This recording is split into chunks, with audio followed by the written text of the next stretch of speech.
Hello viewers! Welcome to my video. For today's topic is all about the important parts of the curriculum and other related information. So without further ado, let's get started. So what is curriculum? Curriculum is a standard-based sequence of planned experience where the students practice and achieve proficiency in the content and applied learning skills. So curriculum is a guide for all educators as to what is essential for teaching and learning so that the students will develop their learning skills and exposed in real-life situation wherein the teachers only for the facilitators to implement the curriculum. So curriculum can be descriptive and prescriptive definitions. So however, according to John Dewey, a continuous reconstructions moving from the child's present experience out into the represent by the organized bodies of truth that we call studies. The various studies are themselves experience. They are that of the race. So it means that curriculum is intended only for the guide wherein they expose and the reality to solve problems and have experiences for academic purposes and their learning. So, according for Hollis Caswell and Doc Campbell and descriptive, all experiences children have under the guidance of the teachers. It means that the lessons or the curriculum guide will be implemented focusing only the learners. And the teachers will only the facilitators to implement the curriculum. So there are 8 types of curriculum. So the first one is recommended curriculum. So it is the name given to the curriculum constructed by the educational stakeholders at the national level. So it is proposed by the scholars and professional organizations. So this is CHED has a recommended that learning outcomes for the teachers and the curriculum. So the second one is the written curriculum. So written curriculum is the curriculum that is sanctioned and approved for classroom delivery. It is to represent the society's needs and interests. So it awakens the learner's interest and it appears in school, district, division or other country documents. Example for this is the teachers made a lesson plan with a A4 format for the lessons wherein the curriculum from different point of view and the lessons. So the next one is taught curriculum. So it is defined as the which teachers actually teach day by day according for the Glathorn 2000 and practice the written curriculum guides, but in many cases it is the textbook assessment teachers preferences that what is being taught to the students. So it focusing on what teachers implement or deliver in the classrooms and or the schools. Example for this is the teachers use a constructivist approach so that the learners will share what they had known already about the definition of the curriculum. So the next one is supported curriculum. So it is the curriculum supported by the available resources, such as resources includes both human or the teachers as well as physical, such as textbook, workbook, audio, visual aids, teachers' guides, grounds, buildings, library, books, laboratory, or other laboratory equipments. So resources or the textbooks includes computers, audio visuals materials which supports and help the implementation of the curriculum. Example for this is COVID-19 pandemic. The teachers made use of the Facebook or messengers or other platforms including Google Drive or Google Classrooms to extend the lessons to the learners even without having a face-to-face interactions. Then the second one is the fifth types is assessed curriculum. So assessed curriculums or curriculum assessments commonly takes place on the success story of the students during the education period using some ways such as questionnaires, interviews, or the quizzes, etc. The existing approaches frequently used are inadequate measures the effectiveness of the curriculum as the educational process guideline. So the focusing of this curriculum is what is tested and evaluated to the learners. Princess created a paper and pen assessment for her quiz on the topic curriculum definitions.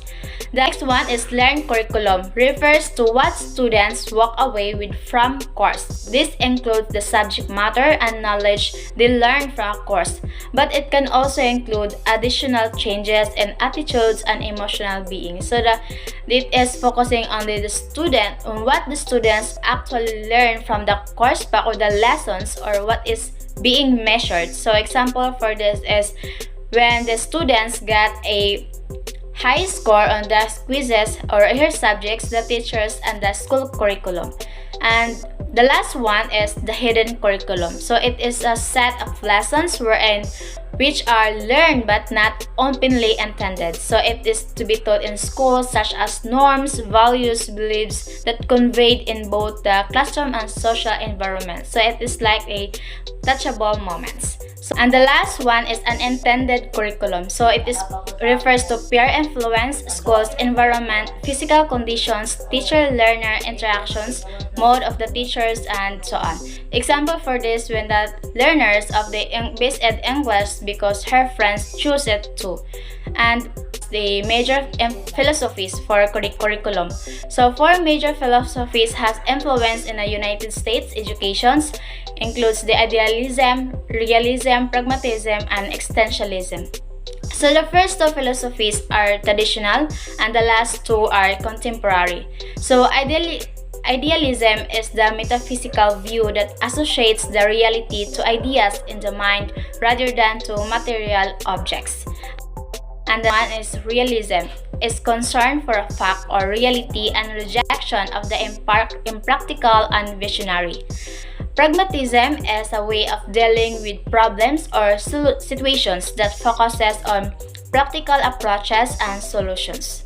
And existentialism is the philosophical beliefs we are each responsible for creating purpose or the meaning in our own lives. Then, for educational philosophies, there are four agreed on philosophies of education have emerged.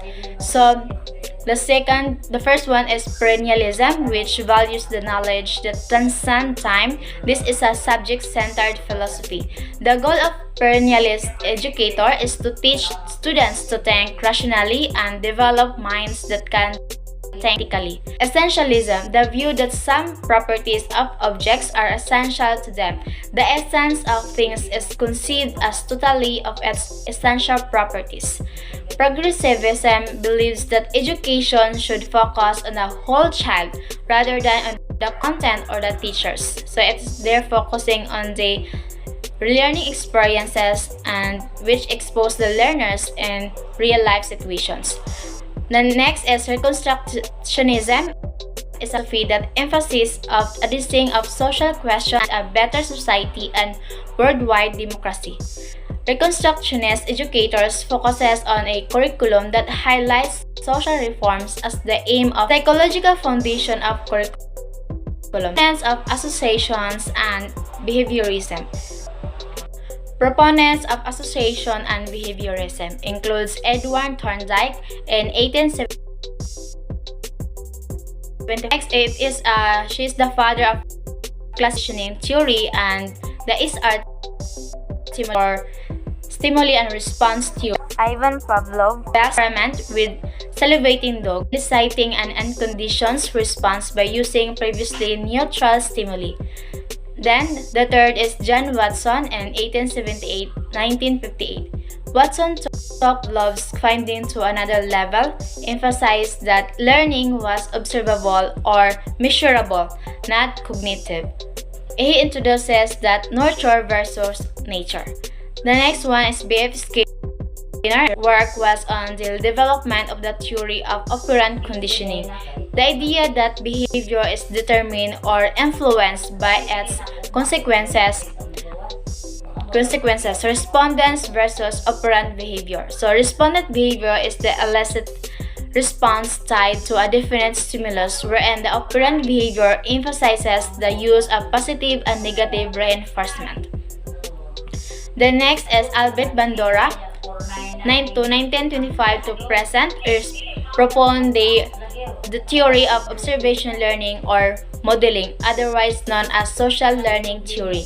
So his theory is the bridge or the transition between behaviorism and cognitivism. Learning is a social by observation, modeling, and imitations. Wherein the Robert Cagney in 1916-2002 proposed the hierarchical learning theory, also a transitions from behaviorism to psychology. Curriculum planning is to describe learning opportunities to available students as a continuous process in which participants contribute in making decisions about the purpose of learning. Curriculum planning is a complex activity involving the interplay of ideas from the curriculum, field, and other related disciplines. However, the ultimate purpose of curriculum planning is to describe the learning opportunities available for students. It is ultimately concerned with the experiences of the learners and expose them in real-life situations involved in decisions making about both content and the process. And also, curriculum planning involves the decision about a variety of issues or topics. There are the levels of curriculum planning, includes the national level, the state level, and the building level. So the national levels involves the scholars of some discipline from various institutions across the country, and the state levels involves the establishment of committee such as groups of educators or teachers, principals, curriculum coordinators, and etc. under the education department. So the task of the committee is to recommend what ought to constitute the overall program across the nations. And the last is the building level, which deals with a group of parents, teachers, administrators, counselors, and students from particular institutions. Then, there are types of curriculum models. The first one is subject-centered design. So, it focuses on activities or arranged according to a particular subject that focus on the content of the curriculum. So, the next one is learner-centered design. So, it is focused on the learner is the center of educative process, which focus on the needs and interests of the learners. The next is problem-centered design. So, it is organized using a social problems, needs, and interests and abilities of the learners, strengthen the motivations and engagement of the learner. For further information about the different types of curriculum designs, Center designs is a majority of curricula used in schools and arranged or organized in terms of subject. It is the most popular among four types of the curriculum designs. So there are three specific designs which focuses on the subject design. So it is referred to curriculum is organized in terms of subject. Most of these subjects are offered in elementary level. The subjects are organized in fragmented manner. So connection between and among these subjects are not emphasized in the subject design. Instead, the nature of the subject is highlighting and is designed to provide students with general knowledge of its subject. And then academic discipline designs like the subject design. This type of designs organize the curriculum in terms of discipline. So this type is mostly used in high school or in college. That these contents are highly specialized, particularly in the college level. So the integrated designs, which this curriculum design is based on the principles that learners learn and integrate the manner. And there are types of the integrations. Is interdisciplinary, which includes the merging of two related disciplines or the subject. The second is multidisciplinary, or board fields includes the integration of three or more related disciplines. And the core requires all subject or discipline in the school curriculum be put together using a single theme. This type of integrated curriculum design is used in preschool where subjects are combined using the curriculum themes. And the next is learner-centered designs, focus on the needs and interests of the learners in the curriculum. So these aims of these designs is to develop the potentials and abilities of the learners and making the curriculum relevant and responsive to them. So it's focusing on the activity experience design. This can concentrate on activities that are meaningful and interesting to the learners that awaken their interest. This next is humanistic design. The curriculum is composed of topics and learning experiences that focuses on the holistic development of the individual. Next is problem-centered designs. This focus on understanding and finding solutions to individual and social issues and problems. So they require students to use their skills and knowledge of different subjects and disciplines. So thematic designs. So these designs suggest the thematic approach to integrations. Some models give emphasis on human activities as the themes of study, while others use different topics that are interesting to students. Next is the problem designs. The learner are exposed to different lessons in the problem solving involving in real life problems. Next is the core learning design. So this curriculum designs on focusing on learning a set of common subjects, disciplines, courses, skills, or knowledge that is necessary for students to master. It aims to provide a uniform type of education based on certain philosophy or educational theory. So the core designs, this is a set of common subjects, discipline, or courses that are required for students to study before they graduate or move to the next level or to the different level. So the national core curriculum designs also is a set of subjects or courses that are required to be taught to all students across the country. So there are things that needs to consider in designing the curriculum. So the first is horizontal organization. So it is often referred to as the scope or the horizon integration that is concerned with the arrangement of curriculum components at any point in time. The next is vertical organization, which focuses on the spiral progression of the curriculum content. It focuses on the distribution of curriculum content from kindergarten to grade 12.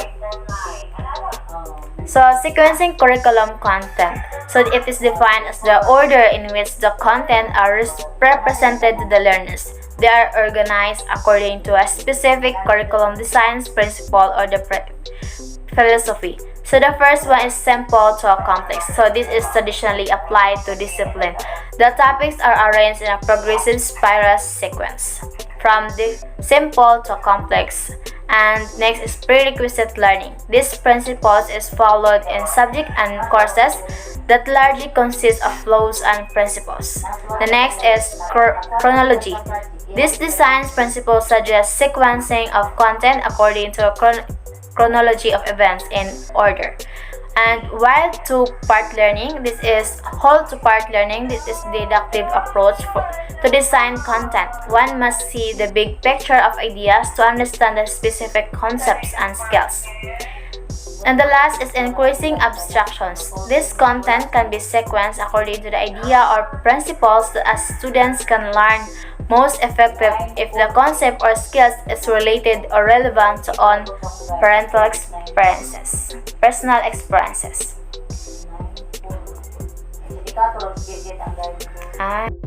So the next is curriculum influences. It includes the students or the learners, the college mission, vision, and core values, cater to basic education curriculum, admission and retention policies and school rules, faculty members, school administrators, requirements from government agencies, leisure examination for higher education's accreditation standards, market demands, alumni and funding source, ICT, or the information communication technology, church and church-related agencies, or for religious schools only, school facilities and other resources, other disciplines or courses and programs offered by the school, and the last is students' services. Historical foundation of curriculum in the Philippines. So, historical foundation of curriculums include the pre-Hispanic period, which focusing on the costume traditions and practical knowledge. So, the use of baybayin, and the teachers were the babaylan or katalunan or shaman spiritual healers. Boys were taught hunting and other means of livelihood, where the girls were taught how to manage the households. And the next is Spanish period. Focus of the curriculums is the religion. So formal education was introduced public-private school system. So the first Christian school was founded by the Augustinian in Cebu in 1565. Teachers were the priors, and the education's decree of 1863 established in the first public school system. Schools were established during the period where the Colegio de Santa Potenciana and Colegio de Manila, Colegio de San Ildefonso, thought to be the University of San Carlos, Cebu, Colegio de San Jose or San Jose Seminary, Manila, Colegio de Nuestra Señora de Santísimo Rosario, or the University of Santo Tomas, and others. And the next is the American period, which focuses of the curriculum on the democracy. So English was used as the medium of instructions, wherein the age of 7 were registered and enrolled at the nearest public schools. American soldiers were the first teachers and were later relieved by the Thomasites. And schools which were established during the period were the Philippine Normal College, University of the Philippines, National University or University of Manila, Philippines Women University, and De La Salle University, and Far Eastern University, or the free public school education was guaranteed by the Commonwealth Republic.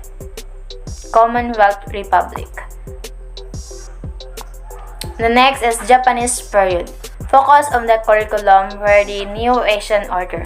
So the Japanese discouraged on the event outlawed the patronizing of any Western countries, particularly the United States. So Nihongo was taught in schools, and vocational education was bolstered, and Filipinos were educated to develop pride in work and dignity of labor, and the education centered on developing a sense of Asian pride. Contemporary period, focus of the curriculum globalizations. So although the K-12 basic education curriculum was implemented in 2012, and Republic Act 1053 was signed into law in 2013, extending the curriculum of the Philippines has been unresolved task since the American period. So, National Elementary School curriculum in the 1984-2002 in the contemporary period, that this curriculum used the Philippine Elementary Learning Competency or PELC, which is a set of competency intended for the elementary learners. So their lessons only focusing on the elementary learners, that which they have a set of competency for their learning objectives. And the next is the new secondary education curriculum in 1991 to 2002. So this curriculum used the Philippine Secondary Learning Competency or PSLC, which is a set of competency intended for secondary learners. And the next is revised basic education curriculum in 2002-2012. So this curriculum puts emphasizes on interactive and integrative learning approaches, which integrate competency and values within and across the learning areas. So A very notable features of this curriculum is Makabayan, a conglomeration of humanities subjects. Includes the Araling Panlipunan, TLE, MAPE, and ASP. Grading system is cumulative and promotions shall be by subject and number of units. The goal of this curriculum is to empower the Filipino learners for their lifelong learners. And the next is Secondary Education Curriculum to 2010 to 2012. So this curriculum follows the Understanding by Design model, which is an offshoot of outcomes-based education. Provides a personalized approach to curriculum using special curricular programs such as arts, sports, and technical vocational education. So, the goal of the curriculum is developing readiness for work and lifelong learning. The curriculum also considers various contexts and the outcomes through the support system surrounding the learning environment of the Filipino learners. And the next is the K-12 Basic Education Curriculum 2012 up to the present. So, this curriculum takes into account the development of the learners in all aspects so that graduates will be holistically developed, equipped with 21st century skills and prepared for the employment, entrepreneurship, middle level skills development, and higher educations. It means that the learners or the students will give a time to develop their learning skills, talents, knowledge, and abilities to be being prepared in the next level of educations. They help them to prepare and being equipped to develop further their knowledge and skills. So this curriculum is reflected collaborative, constructivist, inquiry-based, and inclusive. So the grading system is averaging with components on the written works, performance tasks, and quarterly assessments. So the goal of the curriculum is to produce functionally literate and holistically developed Filipinos. So K-12 basic education curriculums wherein it's being implemented on 2012 wherein helps the learners to focus on their learning skills and develop more years. So K-12 curriculum is K means the kindergarten and 12 means 6 years for the elementary, 4 years for junior high school, and 2 years of the senior high schools, which means the 12 years of learning experience in the basic education curriculum. So, are types of evaluations. So, the first one is the placement, diagnostic, and summative. So, the placement is the entry behavior or potential of the learners is measured to find out if the student possesses the knowledge, skills, and attitudes required to begin the course of instructions that used to find out that what extent students has already mastered the objectives or the learning outcome of the planned instructions. Example for this is the entrance exam. And the second it is used to monitor the students' learning progress during the instructions, which aims to provide ongoing feedback to the students and the teachers regarding the success and failure of the teaching learning process, strengthen or improve the object being evaluated. And the next is diagnostic. It is concerned with finding out the reasons for students' persistence or recurrent learning problems that cannot be resolved by standard corrective measures or formative evaluations. So the goal or aim is to find out the causes of learning problems or prepare to take special paper design techniques can be used to diagnose the problems. And the last is summative design or summative, usually given at the end of the course or the unit of instructions to find out students has mastered the expected learning outcomes and to what degree. While the summative assessment outcomes are usually used for grades or for certifying the mastery of instructions goals of the learners, so they can also be used to provide feedback the appropriateness of the objectiveness or objectives and the effectiveness of the instructions. So they can be given in the end of the lessons or like exams and or other quizzes. That's all, viewers. Hope you learn and enjoy this video. Thank you for watching. Bye.